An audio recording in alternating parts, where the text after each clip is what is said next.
Hello and welcome to Yogesh online classes.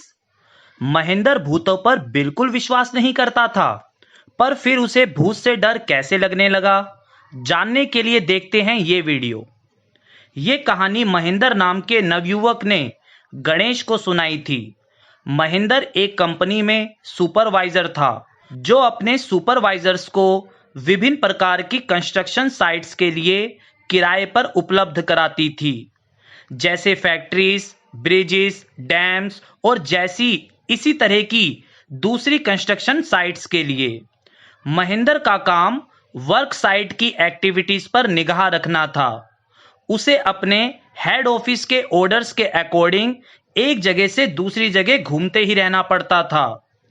कोयले की खान से रेलवे ब्रिज की कंस्ट्रक्शन साइट पर, और वहां से कुछ महीनों बाद किसी केमिकल प्लांट पर जो कहीं बन रहा होता था। महेंद्र अविवाहित था, उसकी अपनी आवश्यकताएं बहुत साधारण थी और वह स्वयं को हर प्रकार की आवश्यकताओं के अकॉर्डिंग ढाल लेता था, फिर चाहे वो कोई सुविधाहीन विश्राम गृह हो या फिर पत्थरों के खदान के बीच कोई काम चलाऊ टेंट। परंतु ईश्वरन उसका रसोइया बड़े काम का आदमी था। ईश्वरन को महेंद्र से बड़ा लगाव था और जहां कहीं महेंद्र की नियुक्ति होती, वो बगैर शिकायत किए उसके साथ चला जाता था। वो महेंद्र के लिए खाना बनाता, उसके कपड़े धोता और रात को महेंद्र के साथ बातें भी करता। वो अनगिनत कहानियां और किस्से विभिन्न विषयों पर बुन सकता था। ईश्वरन पर आश्चर्यजनक क्षमता थी कि वह खाना बनाने की चीजें ना जाने कहां से उपलब्ध करा लेता था। बिल्कुल रिमोट एरियाज के बीच जहां कोई दुकान नहीं दिखाई देती थी, वहां भी वो खाना बनाने के सामान का इंतजार कर ही लेता था। वह चमत्कारपूर्ण ढंग से, बिल्कुल जादू की तरह, ताजी सब्जियों से बना हुआ बहुत ही स्वादिष्ट खाना जिंक शीट शेल्टर के नीचे अपने नए कार्यस्थल पर आने के 1 घंटे में तैयार कर देता था। महेंद्र सुबह जल्दी उठता और नाश्ता करके अपने काम पर चला जाता था, और वो अपने साथ तैयार किया हुआ कुछ भोजन ले जाता था। इसी बीच ईश्वरन टीन शीट को ठीक करता, कपड़े धोता और फिर पानी की कई बाल्टियों को अपने सर पर उड़ेलकर मजे से नहाता था और पूरे टाइम बुदबुदाते हुए प्रार्थना भी करता था। इतने में लंच का समय हो जाता था। खाने के बाद सोने से पहले वो कुछ देर पढ़ता था। अक्सर ईश्वरन कई सौ पेजों की तमिल भाषा की लोकप्रिय रोमांचक पुस्तक पढ़ता था। उसमें दिए हुए इमेजिनेटिव डिस्क्रिप्शन और जोरदार वृतांत ईश्वरन के मन पर छा जाते थे।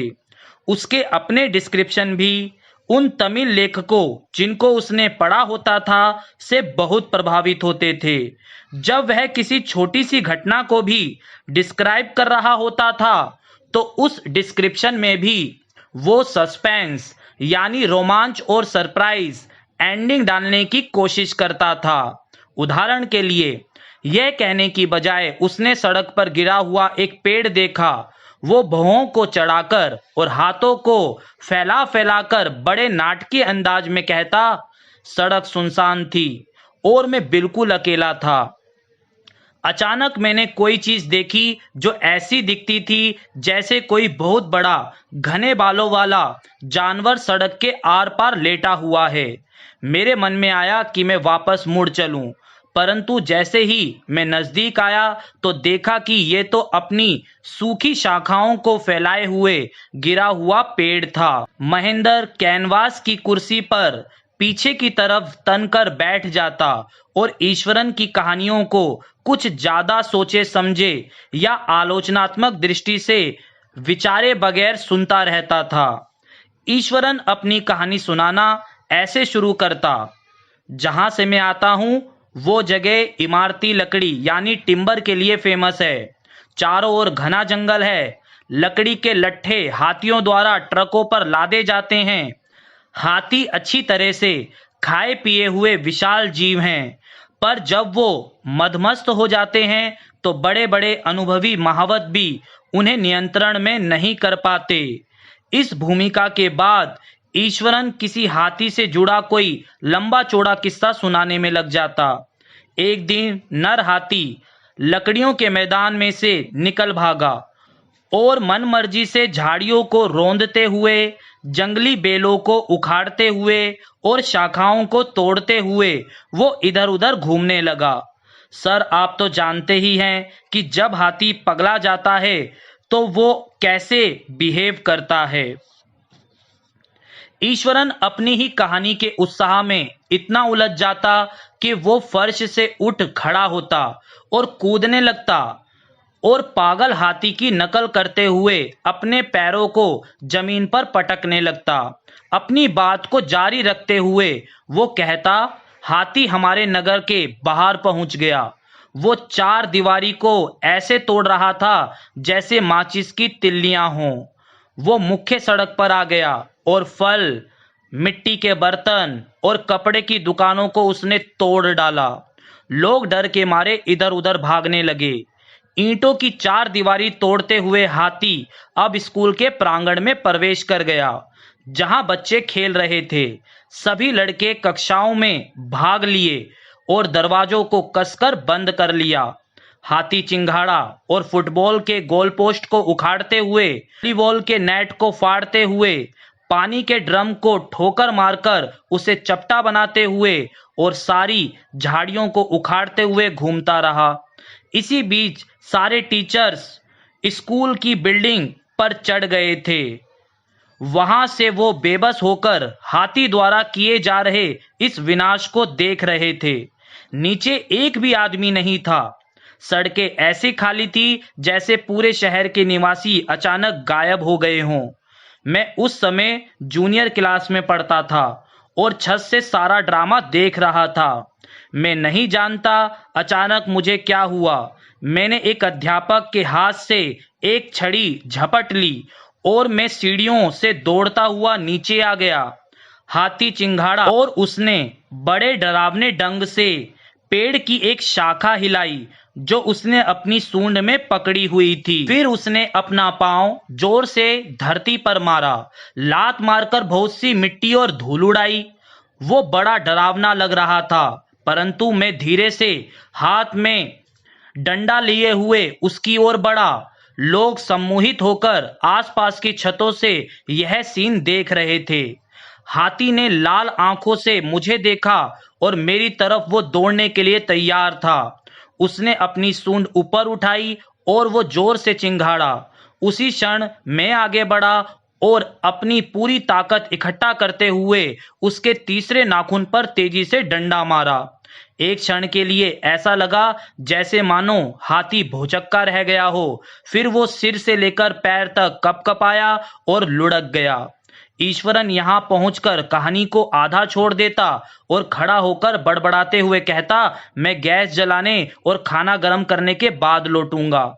महेंद्र, जो कहानी को बड़े ध्यान से सुन रहा होता, वो अधर में रह जाता क्योंकि उसका मन तो कहानी में ही लगा रहता था। जब वह लौटता तो ईश्वरन आते ही अपनी कहानी सुनाना शुरू नहीं करता था। महेंद्र को उसे याद दिलाना पड़ता था कि अभी कहानी का एंड बाकी है। हाथी को होश में लाने के लिए पशु चिकित्सक को बुलाया गया। ईश्वरन कंधे उचकाते हुए बड़े ही आराम से कहता है, 2 दिन के बाद उसका महावत उसे जंगल में ले गया। अच्छा ईश्वरन, तुम ये बताओ, तुम ये कैसे कर पाए? तुमने हाथी को कैसे गिरा दिया? सर, इसका संबंध जापानी कला कराटे जूजित्सु से है। मैंने इसके बारे में कहीं पढ़ा था। इससे नाड़ी तंत्र या नर्वस सिस्टम अस्थायी रूप से शिथिल हो जाता है सर। कोई भी दिन ऐसा नहीं बीतता था जिसमें ईश्वरन एडवेंचर, हॉरर और सस्पेंस से भरपूर कहानी ना सुनाता हो। कहानी चाहे विश्वास करने लायक हो या ना हो, जिस अनोखे अंदाज में वो सुनाई जाती थी, उसकी वजह से महेंद्र को उसे सुनने में बड़ा ही मजा आता था। महेंद्र को ईश्वरन के कारण अपने कमरे में टीवी की कभी भी आवश्यकता नहीं होती थी। एक दिन जब महेंद्र नाश्ता कर रहा था तो ईश्वरन ने पूछा, सर क्या मैं आज रात कोई विशेष पकवान बनाऊं? आखिरकार आज का दिन बड़ा शुभ है। सर परंपरा के अनुसार आज हम अपने पूर्वजों की आत्माओं को तृप्त करने के लिए स्वादिष्ट पकवान बनाए। उस रात महेंद्र ने सबसे स्वादिष्ट भोजन का आनंद लिया और ईश्वरन की कला की तारीफ भी की। ईश्वरन बहुत खुश दिखाई दे रहा था, परंतु फिर अचानक उसने भूत प्रेतों की कहानी सुनाना शुरू कर दिया। सर आप तो जानते ही हैं कि ये पूरी फैक्ट्री जिस पर हम अभी कब्जा किए बैठे हैं एक समय पर कब्रिस्तान थी, उसने कहना शुरू किया। महेंद्र जो एक बहुत ही संतुष्टिपूर्ण खाना खाने के बाद दिवा स्वप्न में खो सा गया था, उसको तो ये सुनकर झटका सा लगा। मैं तो पहले ही दिन से जान गया था जब मैंने रास्ते में एक खोपड़ी को पड़े हुए देखा था। आज भी मुझे बहुत सारी हड्डियां और खोपड़ियां दिखाई पड़ती हैं। ईश्वरन ने कहना जारी रखा। उसने बताना जारी रखा कि कैसे उसने कभी रात में भूत देखे हैं।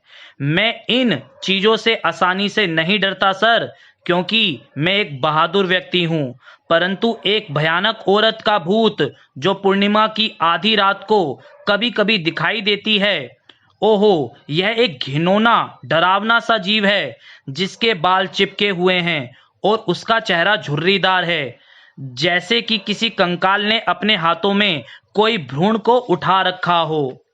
महेंद्र इस वर्णन को सुनकर कांप उठा और उसने कठोरता से ईश्वरन को टोका, तुम पागल हो ईश्वरन, भूत प्रेत जैसी कोई चीज नहीं होती, ये सब तुम्हारी इमेजिनेशन की उपज है। अपने डाइजेस्टिव सिस्टम और हो सके तो अपने दिमाग की भी जांच करवाओ, बकवास कर रहे हो तुम। वो कमरे से बाहर गया और सोने के लिए चला गया और महेंद्र को ऐसा लग रहा था कि अब कुछ दिन तो ईश्वरन नाराज ही रहेगा। पर अगले दिन उसे यह देखकर ताज्जुब हुआ कि रसोइया पहले की तरह खुश और बातूनी था। उस दिन से महेंद्र को बहादुरी से डींग हाँकने के बावजूद भी कि वो किसी भूत प्रेत से नहीं डरता, रात में सोते समय बड़ी घबराहट महसूस होने लगी। हर रात वो अपने बेड के पास वाली खिड़की में से बाहर अंधेरे में झांकता था, यह देखने के लिए कि आसपास कोई अंधेरी आकृतियां तो नहीं घूम रही, लेकिन उसे सिर्फ अंधकार के समुंदर और दूर फैक्ट्रियों की टिमटिमाती रोशनी के अलावा कुछ भी नहीं दिखाई देता था। उसे हमेशा से पूर्णिमा की रात को दूधिया चांदनी में नहाया हुआ सीन देखना बहुत ही पसंद था, लेकिन ईश्वरन से चुड़ैल की कहानी सुनने के बाद जब आसमान में पूरा चांद चमक रहा होता था, वह खिड़की से बाहर देखने से भी बचता था। उसे हमेशा से पूर्णिमा की रात को दूधिया चांदनी में नहाया हुआ सीन देखना बहुत पसंद था, लेकिन ईश्वरन से चुड़ैल की कहानी सुनने के बाद जब आसमान में पूरा चांद चमक रहा होता था, वह खिड़की से बाहर देखने में भी बचता था। एक रात अपनी खिड़की के बहुत पास हल्की सी कहराने की आवाज सुनकर महेंद्र नींद से जाग गया। पहले तो उसने यह सोचा कि कोई बिल्ली चूहे ढूंढते हुए घूम रही है, परंतु आवाज इतनी गहरी थी कि वो बिल्ली की आवाज नहीं हो सकती थी। उसने बाहर झांकने की अपनी जिज्ञासा को कंट्रोल करने की बहुत कोशिश की, क्योंकि कोई ऐसा सीन नहीं दिखाई पड़ जाए जिसको देखकर उसका दिल ही थम जाए। परंतु चीख पुकार तेज होती गई और यह बिल्ली की आवाज बिल्कुल भी नहीं थी। अब वो अपनी जिज्ञासा को और नहीं रोक सका। अपने को विंडो सील के स्तर से झुकाते हुए उसने बाहर दूधिया चांदनी की चादर को देखा। वहां पास ही में एक अंधेरी सी आकृति एक छोटे बंडल को पकड़े हुए खड़ी थी। महेंद्र डर गया और वो हाफते हुए तकिए पर जा गिरा। जब वो धीरे धीरे इस खौफनाक अनुभव के प्रभाव से बाहर आया तो अपने आप को समझाने लगा और आखिरकार उसने निष्कर्ष निकाला कि ये किसी प्रकार का उसके दिमाग उपजा सुझाव रहा होगा। फिर अकेले अचेतन मन में उसके ऊपर किसी तरह की ट्रिक की होगी, या हो सकता है कि ये उसके मन का सिर्फ भ्रम था। जब वह सुबह उठकर नहाया और नाश्ता करने अपने कमरे से बाहर आया तो उसके मन से पिछली रात वाली घटना की दहशत निकल चुकी थी। ईश्वरन ने उसको दरवाजे पर लंच का पैकेट और उसका बैग पकड़ाते हुए अभिवादन किया। जब महेंद्र बाहर जाने ही वाला था, ईश्वरन मुस्कुराया और बोला, सर, आपको वो दिन याद है जब मैं आपको अपने हाथों में भ्रूण पकड़े हुए चुड़ैल के बारे में बता रहा था और तब आपने मुझ पर ऐसी बातों की कल्पना करने के लिए बहुत ही क्रोध किया था। और देखिए, कल रात आपने खुद उसको देखा है। मैं आपके कमरे से आ रही कराहने की आवाज सुनकर दौड़ा आया था। महेंद्र की पीठ में यह सुनकर कपकपी सी दौड़ गई। उसने ईश्वरन की बात का पूरा होने का इंतजार नहीं किया। वो तेजी से अपने ऑफिस गया और वहां उसने अपने त्यागपत्र के कागज सौंप दिए और यह तय कर लिया कि वो अब अगले ही दिन उस भूत वाली जगह को छोड़ देगा। डियर स्टूडेंट्स, मुझे आशा है कि आपको चैप्टर समझ में आया होगा। प्लीज़ अगर आपको वीडियो अच्छी लगी हो तो इसे लाइक करना, शेयर करना नहीं भूलिएगा। हमारे चैनल को भी सब्सक्राइब कर लीजिए ताकि आने वाली सारी इंपॉर्टेंट वीडियोस आपको सबसे पहले मिल सके। Okay, bye, thanks.